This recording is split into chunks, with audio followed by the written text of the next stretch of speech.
Bonsoir à toutes et à tous, ravi de vous retrouver sur Monaco Info. Tout de suite, le sommaire de ce samedi 10 février. Le deuxième derby du sud-est de la saison entre Monaco et l'OGC Nice aura lieu demain à 20h45 à l'Alliance Riviera. Nous sommes allés prendre la température auprès des joueurs monégasques avant ce choc, mais également auprès de Frédéric Elion, journaliste sportif pour Monaco Info, qui reviendra sur l'histoire de ces derbys. 33 équipages venus de toute l'Europe se sont donné rendez-vous en principauté pour participer au troisième acte des Monaco Sportsboat Winter Series. Un vrai challenge pour les participants qui doivent composer ce week-end avec la pluie et le vent en Méditerranée. Depuis l'annonce du concert du roi Charles III, les spéculations pour connaître l'avenir de la monarchie britannique vont bon train. C'est dans ce contexte que nous nous rendrons dans ce journal à Londres pour retrouver notre correspondante Marie Billon. Elle nous dévoilera ce qu'il risque de se passer dans les prochains mois pour la couronne. Et puis nous prendrons la direction cette fois des États-Unis pour découvrir l'émission des diplomates monégasques à l'ONU. Notre journaliste sur place, Alexandra Pani, vous emmènera en immersion dans leur quotidien. Et pour finir, nous irons à la rencontre de l'ancienne mannequin Estelle Lefébure au musée océanographique. Elle est pour la deuxième année consécutive la marraine du concours Océano pour tous qui se veut protecteur des océans. Je vous le disais en titre, ce dimanche 11 février, l'OGC Nice reçoit à l'Alliance Riviera l'AS Monaco pour le compte de la 21e journée de Ligue 1. Un derby qui réserve bien souvent des surprises et qui est toujours très apprécié par les amateurs de football. Revanchard après l'élimination en Coupe de France face à Rouen, Denis Zakaria, le milieu de terrain monégasque, a évoqué devant les médias cette prochaine rencontre ô combien importante. Je vous propose de l'écouter. Tout d'abord, c'est un derby. En derby, ça joue pas, ça joue pour gagner et on va à Nice clairement pour gagner. On a les qualités pour et voilà, c'est aussi une chance pour nous de nous relancer après cette défaite à Rouen. Une saison, c'est jamais facile, il y a des hauts et des bas et voilà, là on est dans un moment où c'est un peu plus dur pour nous, mais je pense que voilà, comme je l'ai dit, on a les qualités pour sortir de cela et c'est à nous de montrer avec l'envie surtout que voilà, on va à Nice pour faire quelque chose de bien et pour remporter ce derby. Et pour tout savoir justement sur ces derbys du Sud-Est qui offrent toujours beaucoup d'émotions aux supporters, nous rejoignons Frédéric Elion. Vous le connaissez, il est journaliste sportif pour Monaco Info, mais il a surtout commenté pendant plus de 12 ans les chocs opposant l'OGC Nice et Monaco. Bonsoir à vous Frédéric. Bonsoir Julia. Alors ce dimanche aura lieu un nouveau derby en jeu entre Nice et Monaco. Les deux équipes occupent en effet actuellement le top 5 de l'élite, avec notamment une place de numéro 2 pour Nice. Oui, en effet, on va clairement assister dimanche à l'Alliance Riviera, un duel entre prétendants à la Ligue des Champions. Vous l'avez dit, Nice deuxième avec 39 points, 4 points d'avance sur son rival monégasque qui est cinquième. Et ouais, pour être honnête, c'est vrai qu'on n'attendait pas Nice aussi haut et aussi bien cette saison. L'objectif donné par les dirigeants niçois était le top 6, être européen. Mais on peut dire que Nice surperforme un petit peu depuis le début de saison. La greffe avec l'entraîneur italien Francesco Farioli a pris un petit peu plus vite que prévu. Et en fait, Farioli a fait de Nice une équipe incroyablement solide. Nice est la meilleure défense de Ligue 1, 11 buts encaissés, et avec un gardien en feu, Marcin Bulka, 13 clean sheets sur 20 matchs, c'est une stat absolument ahurissante.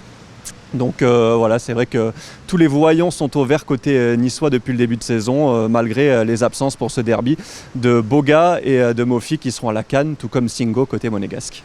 Des voyants au vert pour l'OGC Nice, on l'a compris. Monaco qui est dans une position un petit peu plus délicate, notamment à cause de son élimination ce jeudi soir lors de la Coupe de France face à un club de national. Ça ne va pas permettre clairement aux Rouges et Blancs de gagner en confiance avant ce choc. Oui, c'est vrai que ça fait un petit peu tâche cette élimination au tir au but à Rouen, 7e du championnat de national. Après, il ne faut pas oublier qu'au tour précédent, Rouen avait déjà sorti Toulouse, une autre équipe de Ligue 1, le tenant du titre de cette Coupe de France. Donc il faut aussi féliciter les Rouennais.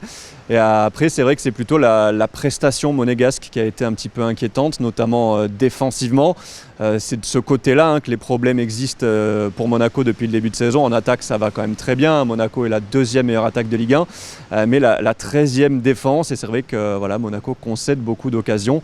Et puis la dynamique aussi n'est pas incroyable. Depuis le début de 2024, Monaco n'a gagné que 2 matchs. Un au tir au but en Coupe de France à Lens et un autre face à Rodez, toujours en Coupe. Sinon, en championnat, la SM tourne un petit peu au ralenti.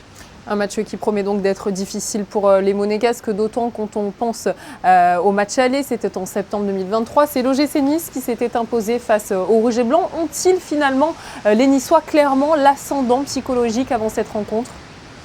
C'est une bonne question.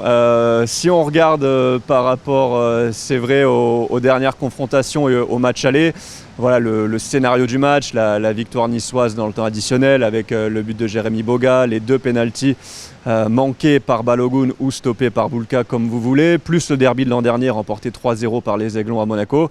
C'est vrai qu'on pourrait dire qu'il y a un avantage psychologique pour Nice. Après, dans les derbys, en fait, la dynamique s'inverse très vite. On se souvient, si on regarde les 5 derbys d'avant, Monaco en avait remporté 4, donc ça peut tourner assez vite en termes de dynamique. Vous parliez il y a quelques instants des 5 derniers derbys de l'histoire. Justement, on va se replonger dans cette histoire des derbys du Sud-Est qui est forcément importante. Qu'est-ce que vous pouvez nous en dire ? La notion de derby, de base, ce sont 2 équipes de la même ville. Là, ce n'est pas le cas, bien sûr, mais il n'y a que 20 km qui séparent Nice et Monaco. Donc, on a vraiment cette notion de proximité qui fait que c'est un vrai derby sympa à suivre. Alors, il y a eu plus de 100 derbys en Ligue 1 entre les 2 formations. Je crois que ça monte à plus de 120 derbys si on compte la Coupe de France et d'autres compétitions.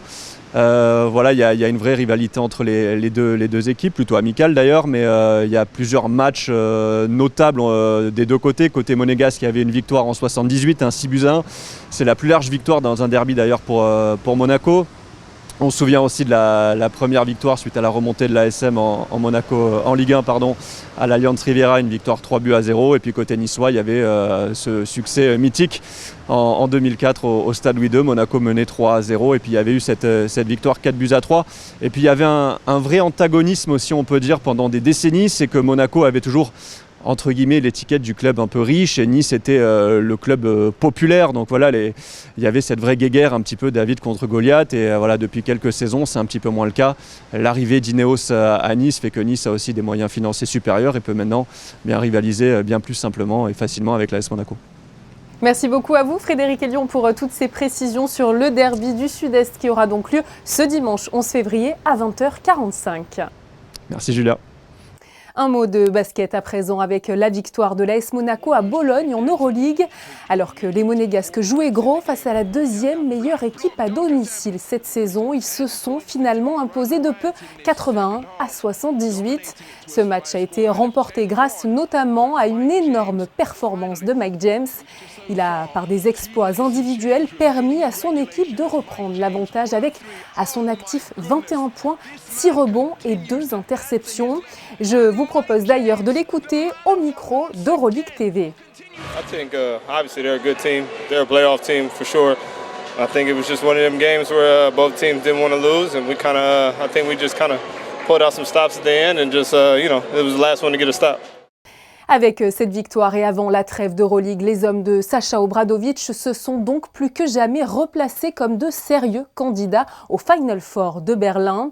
À ce sujet, l'Euroleague vient de confirmer que l'AS Monaco aura une place garantie pour la saison prochaine dans la compétition en cas de qualification pour les playoffs.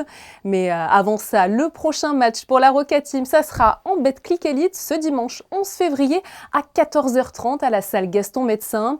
Les Monégasques affronteront Boulogne-le-Valois et vous pourrez retrouver le résumé de la rencontre dans votre édition de demain à 18h30. Les Monaco Sport Boat-Witter Série Acte 3 ont débuté hier dans les eaux monégasques, une compétition qui se tient jusqu'à ce dimanche inclus et qui se déroule dans des conditions météorologiques compliquées. Le reportage de Christine Datomel et de Thomas Deus.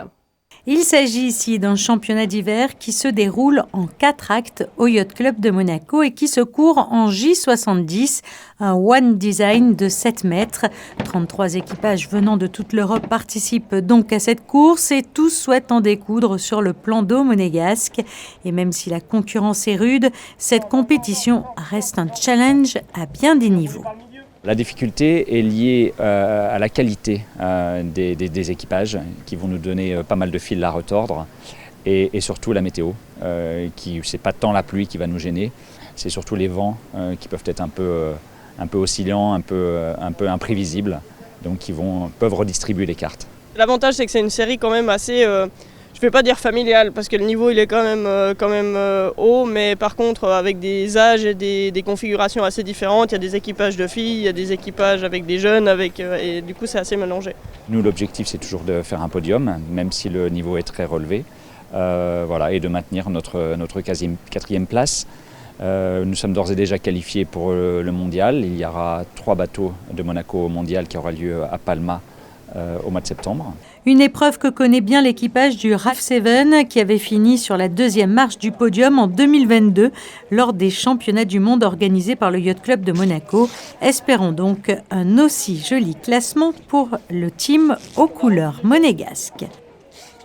Et puis sinon, dernière étape de ces Monaco Sportboat Winter Series, la Primo Cup, qui se tiendra début mars en principauté et qui sera le point d'orgue de ce championnat. Le rendez-vous est bien pris pour le 4e et dernier acte de cette compétition. Lundi soir, Buckingham Palace a annoncé dans un communiqué que le roi Charles III était atteint d'un cancer. Un vrai choc pour tous les Britanniques, même si les proches du roi, notamment sa femme Camilla, se sont voulus rassurants en déclarant hier, je cite, qu'il se porte extrêmement bien. Mais forcément, avec cette annonce, de nombreuses interrogations se posent sur le bon déroulement de la monarchie. Marie Billon, correspondante pour Monaco Info à Londres, est présente avec nous. Bonsoir. Bonsoir. Alors, le roi Charles III a donc annoncé en début de semaine être atteint d'un cancer sans donner plus de détails sur sa nature. Quelles sont concrètement les conséquences de cette annonce pour la couronne britannique ? C'est la première fois que la monarchie est aussi transparente sur la maladie du monarque, qui est aussi le chef d'État. Donc, c'est quelque chose d'important déjà à noter. Et c'est important parce que le monarque est aussi le chef d'État. Et Buckingham Palace a voulu bien préciser que le roi allait continuer à assurer ses devoirs constitutionnels, même s'il allait être moins présent au niveau des devoirs de représentation. Et ces devoirs constitutionnels sont importants. La première chose, évidemment, c'est que s'il y a une loi qui est votée par le Parlement, il doit les promulguer et il continuera à faire ça. Il continuera aussi à recevoir les red boxes, qui sont ces mallettes diplomatiques qui contiennent des documents du gouvernement. Et puis, il continuera chaque semaine aussi à faire ses audiences avec le Premier ministre britannique, Rishi Sunak, même si cette semaine, on ne sait pas si ce sera pareil toutes les semaines, mais en tout cas, cette semaine, elles n'ont pas eu lieu en face à face avec Buckingham Palace, mais par téléphone, pendant que le roi se reposait à Sandringham, dans sa maison de l'Est de l'Angleterre. Vous l'avez dit, c'est vrai, cette annonce tranche totalement avec la façon habituelle de communiquer pour la monarchie anglaise. Auparavant, voilà, vous l'avez dit, les maladies étaient plutôt gardées secrètes. Comment expliquer ce changement un petit peu radical finalement ? Alors, Charles III veut une monarchie moderne, une monarchie différente de celle de sa mère, une monarchie moderne qui permettent finalement les Britanniques de se sentir plus impliqués dans tout ce que fait la couronne britannique. Et puis, il y a aussi une autre raison, et Charles III l'a dit très clairement, c'est qu'il veut que toutes les personnes qui souffrent aussi au Royaume-Uni de cancer sachent que en parler, c'est possible, que le roi leur apporte leur soutien, et que c'est important de ne pas cacher sa maladie, surtout qu'il continue à travailler, comme énormément de gens qui ont un cancer, qui eux-mêmes continuent à travailler. Et il avait eu exactement la même philosophie quand il a annoncé son hypertrophie de la prostate. Il a dit, c'est pour que toutes les personnes qui en souffrent osent en parler, et puis c'est aussi pour que tous les hommes d'un certain âge pensent à garder un œil justement sur leur prostate, c'est important. Cette maladie qui pourrait aussi venir panser quelques plaies familiales, comme le laisse entrevoir la venue du prince Harry au chevet de son père. C'est effectivement ce que se sont dit les Britanniques. Ils se sont dit deux choses. Ils se sont demandé, est-ce qu'il a dû se dépêcher de venir parce qu'il était urgent de se rabibocher avec son père et est-ce que c'est le signe d'un réchauffement des relations entre Harry et son père, le roi Charles III, et surtout, parce que les relations sont là le plus tendues, entre Harry et son frère, son grand frère, le prince William. On sait que Harry a fait plusieurs heures d'avion, 6000 kilomètres pour venir voir son père en début de semaine. Ils se sont vus 30 à 45 minutes selon les médias, donc très très court. Et Harry est resté moins de 24 heures au Royaume-Uni avant de repartir. Donc ça a été vu comme quand même très très très très fin au niveau des efforts de réconciliation. Même si ça a été un geste, on s'est demandé si Harry, qui n'est pas en santé du tout au Royaume-Uni, on s'est demandé si en gros il ne pouvait pas ne pas venir et qu'il a juste fait cet aller-retour pour ne pas qu'on le critique de pas venir, mais qu'en fait c'était plus cosmétique qu'autre chose. En tout cas, il a vu son père pendant 30 à 45 minutes. Il n'a pas vu son frère, le prince William, pendant son court, très court séjour au Royaume-Uni. Par rapport à cette situation et la maladie du roi Charles III, est-ce qu'il y a des pouvoirs que le roi ne peut pas déléguer, Est-ce qu'on peut envisager finalement dans les mois à venir un basculement vers une régence douce où le prince William remplacerait petit à petit son père ? C'est une possibilité si vraiment l'état du roi se détériorait. Pour l'instant, ça n'est absolument pas la question. Il a la possibilité de nommer ce qu'on appelle des conseillers d'État. Ce sont les normalement 5, mais en ce moment 7 membres les plus proches de sa famille qui sont là pour finalement prendre la suite de la plupart de ses pouvoirs constitutionnels. Si vraiment il en avait besoin. Mais là, le palais a bien dit, aucun conseiller d'État n'a été nommé, c'est-à-dire que le roi continue à assurer ses devoirs constitutionnels. Mais même si, à un moment donné, il devait nommer un ou plusieurs conseillers d'État, il y a certaines choses que ses remplaçants ne peuvent pas faire. Ils ne peuvent pas, par exemple, dissoudre le Parlement ou nommer un Premier ministre. Mais sinon, effectivement, tout est prévu pour que si un roi est en incapacité de régner, temporairement, il y ait donc ces conseillers d'État qui prennent la relève.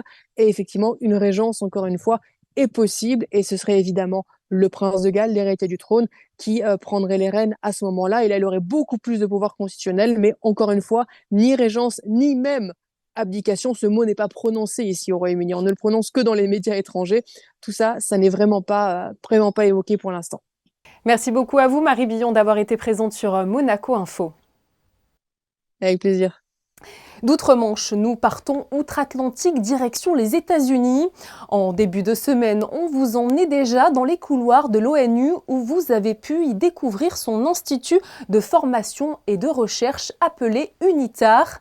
Alexandra Pani, vous nous proposez aujourd'hui de partir à la découverte de la mission permanente de Monaco auprès des Nations Unies et des diplomates qui la composent. Bonsoir.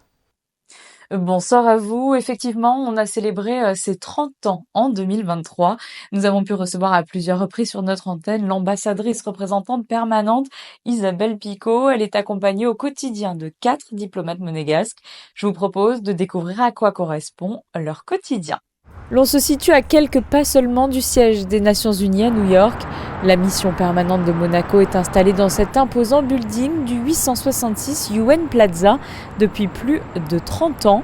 4 ambassadeurs s'y sont succédés depuis l'admission de la principauté à l'ONU en 1993. L'ambassadrice représentante permanente actuelle, Isabelle Picot, est nommée en 2009. Elle est accompagnée par 4 diplomates monégasques aux profils variés, tout comme leur mission. L'objectif principal, c'est vraiment d'exprimer les priorités et les points de vue de la principauté sur les textes qui sont négociés dans toutes les réunions qui se tiennent au siège des Nations Unies. Compte tenu de la nature de la mission, on est une toute petite équipe. Nécessairement, ça change la nature de notre métier. On a besoin de s'appuyer plus sur nos collègues, de créer des relations qui nous permettent d'avoir des informations sur toutes les réunions qui se passent à l'ONU. Il nous faut quand même avoir des informations sur ce qui s'y passe, l'évolution des négociations, pour pouvoir en faire part à Monaco. Daphné Leçon a passé l'ensemble de sa carrière dans la diplomatie monégasque, auprès de l'UNESCO, puis en poste à l'ambassade de Monaco en France, ainsi qu'à la mission monégasque auprès de l'Union européenne à Bruxelles. Elle a rejoint New York en tant que représentante permanente adjointe en 2022. À l'ONU, évidemment, les thèmes sont très variés, donc on couvre un spectre assez vaste. Donc c'est aussi très intéressant de faire ce métier parce qu'on est vraiment au cœur de la politique internationale. On essaie de se répartir en fonction soit des profils, soit des appétences de chacun, si quelqu'un est intéressé par un dossier ou par un autre, et également en fonction de l'agenda, parce que parfois on est comme une petite équipe, il y a 5 diplomates, il y a l'ambassadrice et ensuite 4 diplomates, donc on essaye de faire en sorte de couvrir toutes les réunions possibles et être sûr d'avoir le maximum d'informations pour prendre les positions qui doivent être prises. Depuis 2017, la rotation régulière des diplomates mise en place incite à une mobilité tous les 4-5 ans. Florian Botto est lui diplomate à New York depuis plus de 10 ans. Cette exception était justifiée par le suivi d'un dossier qui a tenu en haleine les Nations Unies pendant 20 ans.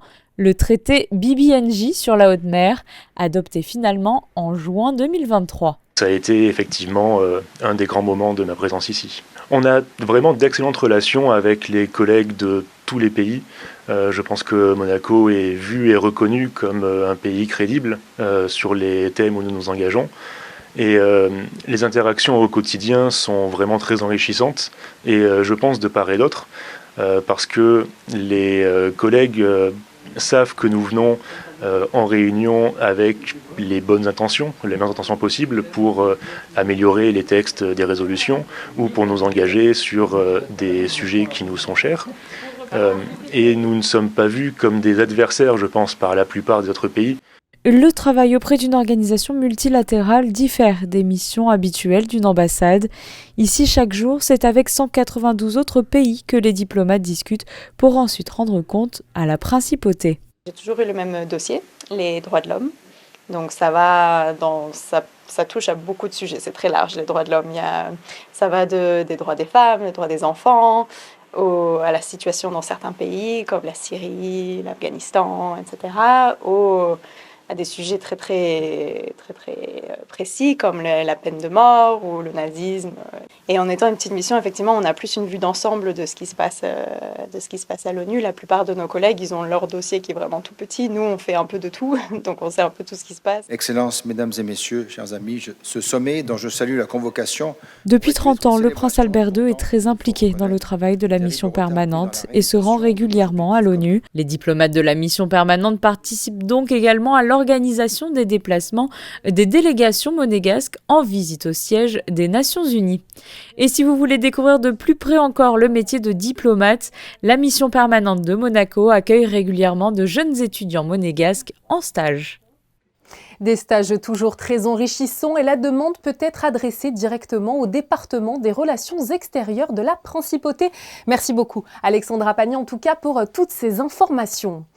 Le concours Océano pour tous a été organisé hier par le musée océanographique. Pour rappel, ce projet vise à accompagner des élèves dans la découverte du monde marin. Et pour la deuxième année consécutive, c'est l'ancienne mannequin Estelle Lefébure qui était la marraine de l'événement. Elle a pu notamment s'entretenir avec une classe de l'île de la Réunion pour aborder des thématiques telles que le réchauffement climatique ou encore la sauvegarde de la biodiversité. Alban Gingembre, Alexa Vial et Louis Borgia. 10% de la population mondiale serait menacée par la montée des eaux, une des nombreuses causes du réchauffement climatique. C'est cette thématique qui a animé un échange entre des élèves de l'île de la Réunion et Estelle Lefébure. Est-ce que vous avez déjà observé des choses différentes, soit sur la côte, soit à voir si vous avez quelques idées déjà de ce que ça fait dans votre île? On trouve que la chaleur a augmenté. Et il y a de plus en plus de cyclones. Ah voilà, ok. Il y a une vraie sensibilisation à apporter auprès des enfants qui sont l'avenir de cette terre, de cette planète. C'est aussi de sensibiliser certains qui n'ont peut-être pas accès à toutes ces informations et qui vont apprendre des choses. Et souvent, on a cet effet de l'élève qui va rentrer à la maison et en parler à ses parents, et qui va donc limite éduquer les parents et les sensibiliser à préserver l'océan et la terre, forcément. Plus de 1000 élèves de classe de France, de Monaco, des régions d'outre-mer et de l'océan Indien participent au concours et bénéficient donc d'ateliers avec le musée océanographique. Attention, là on parle d'élevage industriel. Et ça va du changement climatique à la découverte de l'océan par la biodiversité. On traite des thématiques de la surpêche, des tortues marines, les impacts de l'homme aussi sur les écosystèmes côtiers. Voilà, on a 9 thématiques qu'on peut proposer à toutes les classes et qui seront choisies en fonction du projet de la classe, de sa situation géographique. En parallèle, les élèves travaillent sur un projet valorisant la préservation des écosystèmes marins. À terme, 4 prix seront décernés aux projets les plus pertinents. Allez, comme d'habitude, nous terminons ce journal avec un point météo. Justin Hadel, bonsoir. Alors, quel temps fera-t-il pour ce dernier jour de la semaine ? Bonsoir Julia, bonsoir à tous. Après une journée très pluvieuse, demain la principauté cohabitera encore avec des nuages, même si les perturbations devraient disparaître. 10 à 15 degrés sont attendus avec un ressenti pouvant descendre jusqu'à 7 degrés. Un léger vent sera aussi au rendez-vous et le thermomètre de l'eau affichera les 14 degrés comme ces derniers jours. Demain, le soleil se lèvera à 7h33 et se couchera à 17h55. En ce dimanche 11 février, nous fêterons Notre-Dame de Lourdes. Nous vous proposons ce soir des photos signées Frédéric Nébinger. Il s'est rendu au City Trail du Monaco Run Gramaglia qui permet, je vous le rappelle, de découvrir la principauté sur un tracé de 12 km. Je vous informe d'ailleurs que le trail du Montagel prévu aujourd'hui a lui été annulé en raison de la météo. C'est tout pour aujourd'hui. Merci de nous avoir suivis sur Monaco Info. On se retrouve évidemment demain pour un nouveau point complet sur l'actualité. Et justement, juste après ce journal du dimanche à 18h30, vous pourrez retrouver un numéro inédit de 19h dimanche sur le gluten. Belle soirée pour le moment sur notre antenne.